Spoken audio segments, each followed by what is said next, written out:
Miles, what's going on? What up? Good to see you, family. Obviously, most of my subscribers probably already know who you are, right? You're a pretty popular guy in the Amazon space, unfortunately. But can you give us a little background in terms of how you got started with Amazon and kind of how you got to the point you are today? Yeah, so my name is Miles. I'm 24. I do online arbitrage full time. Been lucky enough to work with this guy the last couple of years on a lot of that stuff. Got started reselling back in high school, selling sneakers. Eventually transitioned that into learning more about people doing Amazon a couple years ago, 3-4 years ago, and then started doing online arbitrage 2 years ago once gating really became a thing and being able to do like 4 million in sales past couple years since then. So it's a lot of fun. I like talking about it, so you guys are gonna get some of that today. Yeah, so what I really want to dig into is sort of that scaling process, right? There's a big delta, and I think a lot of people get lost in the fact that we're getting started with Amazon, but ultimately making it something substantial, making it something full-time.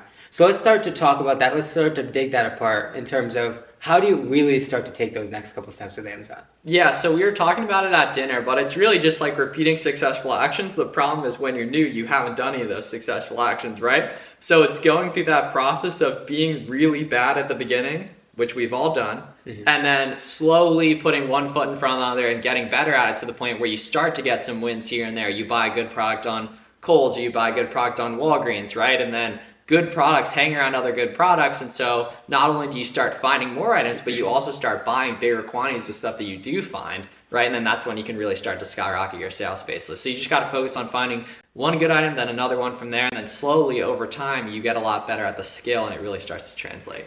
So you point out something interesting, and I say it a lot in my content too, about good products hang out with each other. Good products hang out close to each other. What exactly does that mean logistically in terms of finding products? Yeah, so I would say like 10% of Amazon sellers have way too many products to buy, and 90% of sellers have way too few products to buy, basically. And what's nice is reverse sourcing. You can look inside other sellers' catalogs. That's one of my favorite product research strategies for beginners. It's actually just taking a look at what are other people selling that have lots of reviews. If someone's selling it and they have lots of reviews, they've clearly sold a lot of products because they wouldn't have reviews otherwise. So you know those people are smart. They're making a bunch of money, so you can take a page out of their book basically and go out and look for those winning items that you see people selling with proven demand, low BSR, etc.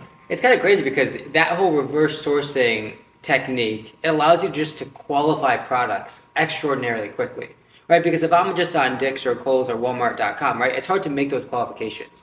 I'm looking at the site based on what I can see, but I always have to reverse engineer back to Amazon.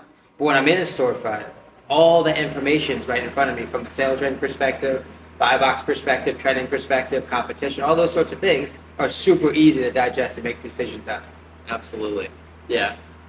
So you can have a question on that. He's speaking facts, but he's new to the interviewing side of things. No, it is true. So in terms of getting to that 100,000 mark, that's something that I think a lot of people are after. What does the next month or 2 or 3 look like for that specific seller? Yeah, in terms of getting that point? Yeah, okay. So it's all like I said, it's getting the point where you can find a bunch of good products and then having the confidence and capital to buy them, which is a whole nother story, right? But it's the dance between having too much capital and too many products to buy and going back and forth between those basically. But it gets so much easier as you go. It's always easier to work out once you get to the gym, to really grow an Amazon business once you have one started that you've been going for a while, that you really validated. Well, that confidence piece is huge, right? Because we both work with sellers, we both work with growing sellers, and we can teach people how to source, and we can show people what good products are. But once they're on their own, the sort of mental trigger to be like, I'm going to buy 50 of these, that's a whole nother ballgame. And so for the listener, how do we start to get to that point? Acknowledging that, okay, well, this is probably a good product. I know this is a good product. What's that next step to really gain the confidence in terms of, all right, I'm going to buy 50, 100, 150 of these to really be able to squeeze everything I can out of that product? Yeah, so a lot of my big increases in sales were certain months when there was a big opportunity going on, back to school, Q4, something like that. So I was kind of lucky and caught in that sense. I mean, everyone can take advantage of that, but those were big times when merchant filling is the thing, and that you can't merchant fill a lot year round, but you can certain times here and there basically. So the times I really started to see big growth is a couple months, August 2021, December 2021, December 2022, and that was a lot of merch filling. So because I could test stuff really quick and replenish stuff really quick as well. So that was what personally worked for me. A lot of you guys watching might not want to merch fill at scale, but it can be a really, really good way to grow your sales and confidence quick, because you can learn so much quicker. And so that's something you're doing 100% just sort of like the holidays and Q4 times? Is when you can do it big, and you start to see if you're getting, 10 sales of something a day, and you're running out of stock, it's like, if I can get more stock, it's probably going to continue to perform. That's how you can really start to see this grow quick, which is a beautiful thing. And so something that's new to, I know new to your business is offloading, outsourcing some of the sourcing that you used to do 100% of the time, now with virtual assistants. So talk us through how that process has been in the past couple months, I guess couple weeks probably, right? Yeah. In terms of how you've liked it, how its success has been, and how it's going to look like moving forward. Yeah, so it's a lot of fun. So, for example, virtual assistants, if you're not sure, they're basically like people in some countries like India, Pakistan, the Philippines, who basically, the way the currencies work, are able to work for a pretty affordable wage in the US, but it's a great wage over there for a good work from home job, basically. And I had used virtual assistants a couple times throughout the year, but recently got one to help out with my Amazon business, and it's cool just seeing how good someone can get at sourcing when they're doing it 8 hours a day, like just sitting there doing it, basically, because obviously I don't want to be sitting there doing it 8 hours a day, but I need to be able to buy a lot of product to grow this business. So it's pretty cool, when you can pay someone $3 to $7 an hour, $2 to $7 an hour, and they can help you out with these tasks that otherwise you would have to do or otherwise might not get done, basically.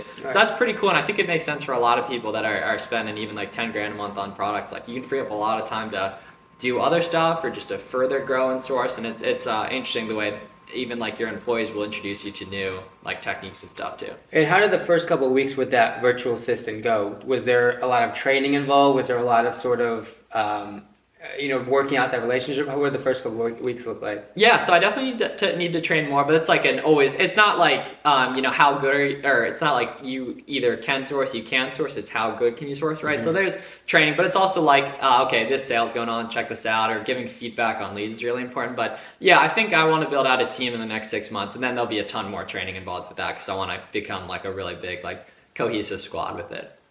Talking about squads, yeah, with networking is a big piece with growing. And we can't get you guys to do it that are watching and everything. That's everything, man. I mean, like, I can call Garrett and say, hey, what are you looking at today? I can call out some of our other friends. That's something a lot of you guys can't do, but it costs $0 to exist and be social online, and it helps you work less because I get output from them and they get output from me. It's more fun because we can laugh when we're doing the stuff together, which is a fairly unique thing in terms of making money the way most people do it. And it's a lot more fun. It's less work, more profitable. It's a good time. You guys should do it.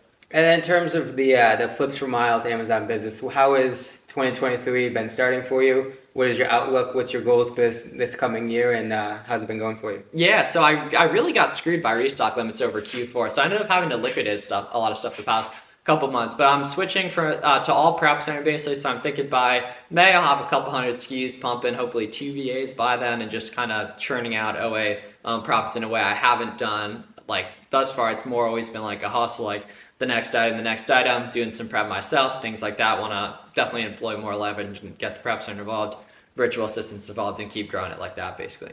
Is there a specific target you're shooting for in terms of sales and profit? Yeah, right around like 300K profit again, I think. Or maybe even more than that, because I can totally do 100K profit in December. It's like 100K rev, 600K rev, 100K profit, I think, is good, like not having to worry too much about like specific repricing and stuff like that. So I think that's a pretty good target. And then in terms of, as we start to wrap up here, I know you had a very successful year with Amazon in 2022. As we kind of navigate 2023, is there anything specifically that you're planning on changing that you did last year or that didn't work so much last year that you want to implement this year? Just employing more leverage, like virtual assistants, prep centers, not having to do stuff myself basically is like kind of the short answer with it, but so more delegation. As we're having this conversation, we're actually sitting in his warehouse, which is full of products. We're working on it.